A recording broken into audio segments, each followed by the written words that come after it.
A few weeks ago, I brought you the story of the Hugg Harrison House, a 250-year-old home in Bellmawr, Camden County, once owned by William Harrison Jr., a commander in the Revolutionary War.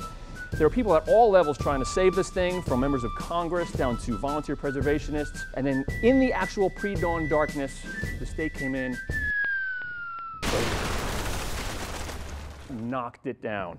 Now, one thing I've harped on over the years is the terrible job New Jersey does in preserving its incredible Revolutionary War history, and this gets weirder and weirder. This might be the ultimate example of that. Now, the state moved in to demolish it the day after the Camden Historical Society sought an injunction in court to stop the demolition. I spoke with Bellmawr Mayor Frank Filipek, and when you hear his story, this gets weirder and weirder. The day before the demolition, State Department of Transportation went to Borough Hall and got a permit to knock down a garage on the site, a garage. Our building inspector told them, that's only for the garage, you can't knock the home down.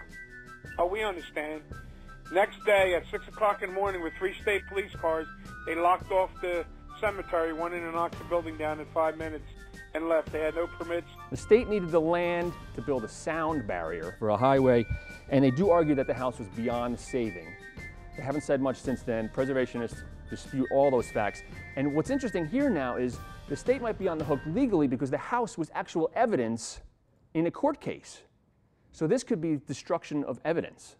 And now Governor Christie is weighing in on the matter as well. I don't like the way it sounds. I don't like the way it looks. And I have made that abundantly clear to the DOT commissioner. And we are working to look into all of the details so that we can then share them with the public. And if there are lessons to be learned and people to be held accountable, that will happen. Their ham-handed tactics aside, and it is weird that they kind of slipped through in the early morning hours of this one. Have you seen this house? This house has got like an aluminum screen porch from the 50s. Its roof is falling in. It is not a historic relic at all. It should have been torn down. No, it was built in 1760. It was the home of a Revolutionary War captain who mortgaged the house to pay for the militia. Imagine mortgaging your house to go off. I mean, that's patriotism. That's heroism. I just think that it's been so altered over the years that it was no longer a valid historic landmark. Put up a plaque.